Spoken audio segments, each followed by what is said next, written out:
100 Club. Well, the guys get together in Washington. Senator McConnell was asked by the press, what if the president begins to issue a flurry of executive orders without Congress? And the senator said it would be like waving a red flag in front of a bull. So I hope those bulls don't charge at each other. And really, they're trying to get together. And I think the American people would like to see them do that. Terry? Well, the message they sent, I think, this week was that they want things done differently in Washington. And so we hope that message is here. Here's Jennifer Wishon with that story.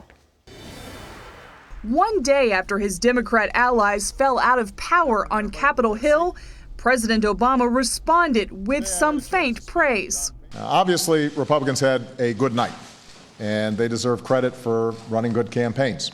But if you're expecting the commander-in-chief to announce a major change of course, prepare to be disappointed. It doesn't make me mopey. It energizes me. Mr. Obama was resolute, defiant even, as he defended his record and administration, despite low approval ratings. He says he'll look for opportunities to work with Republicans, but when pressed, showed few signs of changing his arm's-length approach to the GOP. What I am going to try to do as president is to make sure that I'm advancing what I think is best for the country.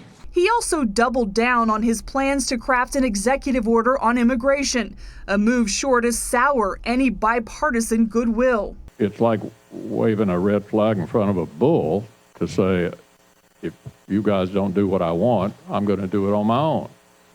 And the president's done that on Obamacare. He's done it on immigration and threatening to do it again. Future Senate Majority Leader Mitch McConnell says he wants to make the Senate productive again and says his fellow Republicans want to address immigration reform through legislation.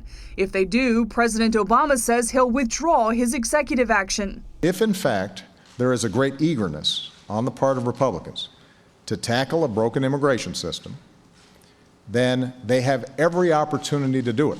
As the dust settles, we're learning that values voters, including evangelicals, help propel Republicans to control the Senate. A public opinion strategies poll shows 1 out of every 3 voters was a conservative Christian.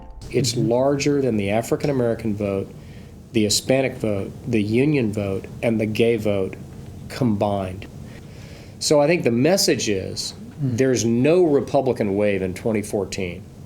And there is no conceivable Republican majority in the United States without this constituency as the cornerstone of that majority. Republicans may not stay on top long if they don't find a remedy for the main issue that sent voters to the polls: lingering economic pain.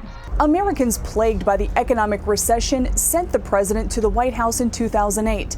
6 years later, exit polls show many of those same Americans feel left behind economically.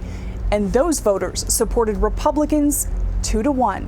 Let me make it clear there will be no government shutdowns and no default on the national debt. But as long as President Obama occupies the White House, there will be an ongoing showdown over Obamacare, with McConnell promising to try to get rid of key parts of the unpopular law.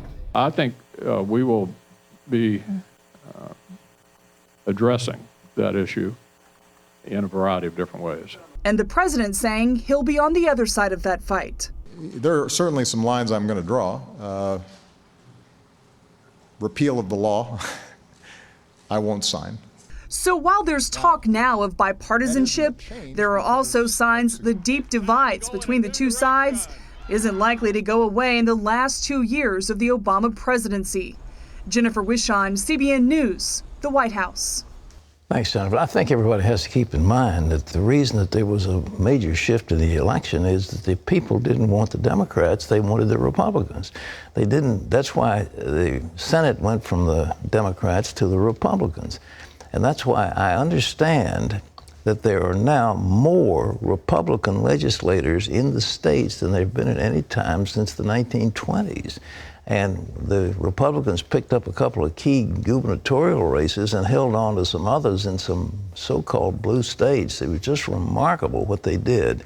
And for some reason, the president doesn't seem aware of it. He said, well, yeah, 1/3 of the people went to the polls and voted, but I represent the other 2/3. He does no such thing.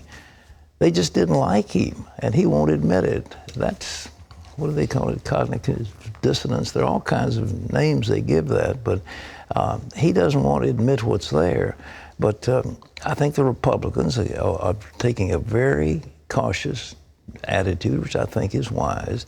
It's going to be incremental, so you don't like all of Obamacare, so you start taking the parts of it that are obnoxious and getting bills that go through the Congress with bipartisan support, and then defy the president to veto them. If he begins to veto, he's going to go down in flames. So they've got the whip handle, if I can use that term, and they're going to use it very judiciously, but I think they're going to be able to do it. And what they don't need is just a whole lot of inflammatory rhetoric. The American people want to get this country back on track, and they want to get people working. People are out of work, and it hurts when they haven't got jobs or they're underperforming what their education calls for. And they're asking for change. And the change would be you take away some of these regulatory burdens and you start lifting some of these tax burdens.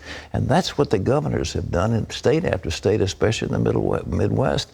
And you look at a guy like John Kasich in Ohio, he just swamped the opposition because the blue-collar people identify with a guy like John Kasich. He speaks their language, but it's a compassionate conservative, and it's working very, very well.